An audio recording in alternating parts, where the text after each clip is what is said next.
Carolina in the Digital Lounge for Annual Conference 2018. And I'm here with Reverend Julie Love. She is the Director of Connectional Ministries for the Kentucky Conference, and she's also one of the 32 members of the Commission on a Way Forward. And we welcome you here, Julie. We're glad you're here. Good to be here. Thank you so much. Yeah. You've been involved in some very intense and engaging work over the past year and a half about. Where have you seen some bright spots or inspiration along the way? You know, I've seen bright spots in the people who have been on the commission who were willing to give so much time and energy to the commission. I quickly learned that everybody came prepared. You know how you go to meetings or even Bible studies and people say, oh yeah, I looked at that, and they clearly didn't. Once you get into it, that did not happen at the commission. We had incredible leaders who all came prepared, who did incredible amounts of work, and came not just prepared with facts and things, but with an open heart and spirit, not to get their opinion changed. We weren't trying to do that, but to be open to God's Spirit in finding what are ways that we could move forward together. So that was just incredible to be with that group of leaders that was so diverse.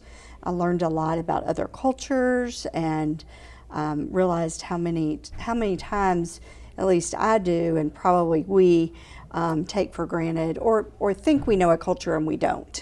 And just to hear about other cultures and what people are thinking was great.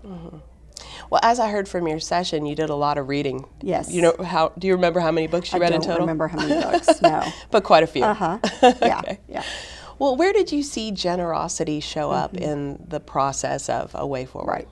So there was incredible generosity in, again, people's time, but I think also in wanting to hear each other's stories. The generosity of listening was just an incredible thing that I saw, that, you know, you had, again, people with strongly held convictions, but who were also open to listen to other people's stories in ways that were active, not just tell me your story and I'm not really paying attention, but I really want to know your story. So we got to know each other's families, grandchildren's, you know, we prayed for each other. So it was the listening, I think, that was so generous in our work. That's a really hard skill, too. Yeah. Well, if you were giving advice to someone who is following in your footsteps, what would you say to him or her? I would say make sure you take care of yourself. Adaptive work is intense and exhausting, and more so for some people than others, but really make sure you take care of yourself. And by that I mean take time. Don't try to just fit it in with everything else, but take a Sabbath day to get ready, a Sabbath day at the end. Those kinds of things became very helpful to me. Oh, good. Figured that out along the way, I'm sure, not at the beginning. Yes. Who's a great influence in your ministry who you've never met? One of the people that I mentioned earlier that I've read is Thomas Merton. Been his where he spent much of his life. Gethsemane is near our home, so I visited there and read a lot of his works and wept over a couple of his books. And I've never met him, but just his calm presence and his ability to look in depth at things is something I cherish. Great. Well, now the more fun question. Okay.